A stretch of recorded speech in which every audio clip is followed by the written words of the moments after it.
You are a space merchant on Mandelbrot, a space station in the pleasant region of fractal space. Send your traders to negotiate and obtain goods at the best price and maximize profits.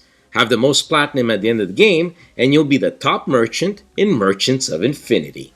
The game here is set. Know that these cards are randomly drawn from their decks, and players will also choose 3 cards in total from any combination of ship orders and/or vortex cards.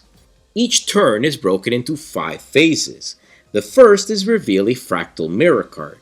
These are simply rules and/or effects that affect the current round. The next phase is determine player order. This is done by playing cog cards. Players will start with 5 and gain 1 each round. They can also buy more for 1 platinum.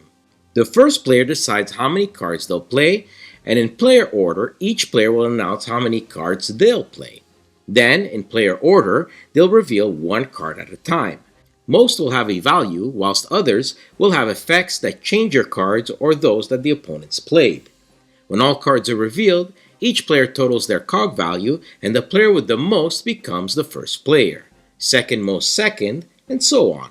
When that's done, we move on to the meat of the game, trading. With the new player order, players will place 1 trader at a time on available spaces. These are the 10 goods available, and each section can only hold a maximum of 3 traders. It's also important to note that you could only retrieve a maximum of 3 goods per round, no matter how many traders are sent to gain goods. So with that in mind, let's look at the possible other spaces. Spaceports are used to fulfill contracts for more value than the simple market value trades. The Vortex Bar is where you can take on side quests, such as deliveries, escort, collect a bounty, or even espionage. These will give you bonus points.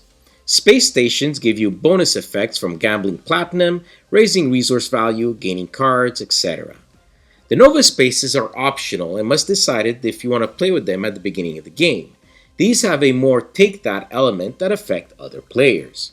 The School of Thought space is first come, first served for the round. And basically, it gives you the apprentice trader, essentially giving that player an extra trader. The auction space is used to gain an extra good at the price of platinum. The highest bidder there will gain the extra good. And Steam Labs, the player can trade a good, usually lower valued ones, by rolling a d10 and multiplying that result by the number of goods traded there. When done, the next phase is scoring. Scoring is resolved in this order: auctions, bonus, ship orders, design, and finally market.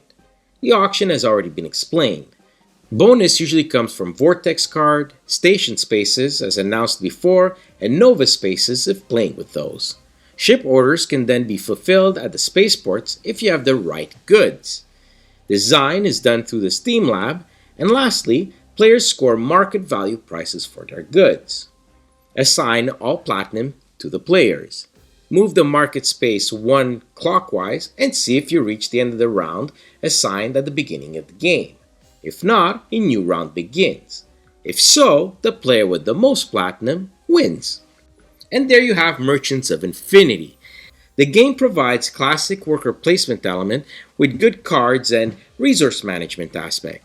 The turn order minigame seems interesting, as well as vying to get the most valuable resources first becomes very cutthroat. The game has a steampunk theme mixed in with space hi-fi, which I find interesting.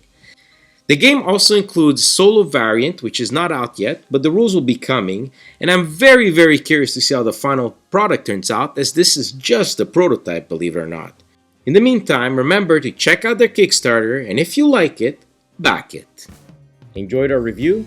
Like the video and subscribe. You can also find us on social media like Facebook and Instagram.